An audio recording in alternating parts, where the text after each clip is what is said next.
Well, I think that, first of all, of course, the first quarter has always a little bit of typical tailwind seasonality factors, but it's fair to say that when you look at from the second, third week of January, a little bit the tailwind fade away, and there was uncertainty and volatility stepped in, and our ability to serve clients in this very challenging environment was confirmed. So I think that you look across equities, derivatives, FX, and across all major asset classes where we want to be very competitive, we perform very, very strongly. We also see a significant gain in market share. In banking, the situation is, I'm also very pleased because despite the very challenging environment and fee pools being under pressure, in ECM and M&A, we had significant outperformance compared to our peers. So it shows that the investments we made in the last 24 months are paying off. Let me ask you about the current trends that you're seeing since the start of April. Is it more of the same?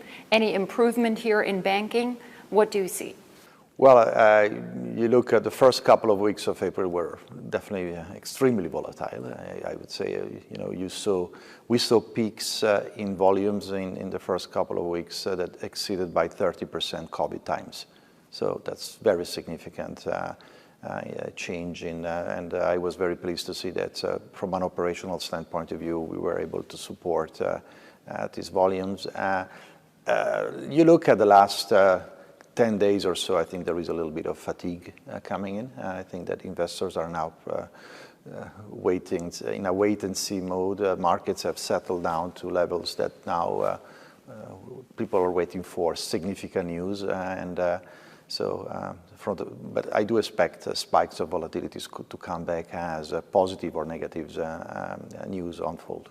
I assume there's a high degree of uncertainty attached to your outlook for the rest of the year, for the coming quarters. Can I ask you, to what extent the very erratic policymaking from the U.S. is leaving sort of lasting damage when it comes to client appetite, their asset allocation, and appetite for deal making? Well, look, humans have short memories, so you always, things.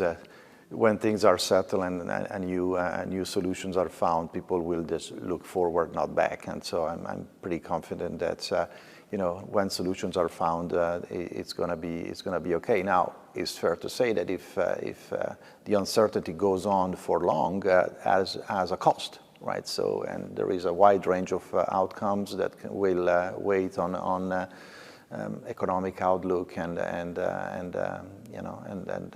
the appetite of investors and corporates to be proactive. The result of this uncertainty has been heavy flows into the Swissy. How comfortable do you feel when it comes to your FX exposure and also the specter of potentially negative interest rates returning to Switzerland?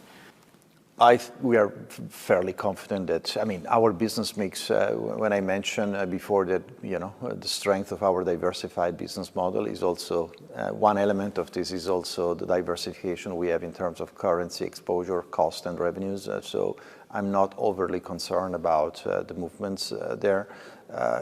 For rates, I think that we are now in a situation where it's almost like a neutral, fairly boring zone. So I think if rates goes up or down from here in Swiss francs, then we're going to see a potential pickup in NII. But it's premature to talk about if and when this will materialize.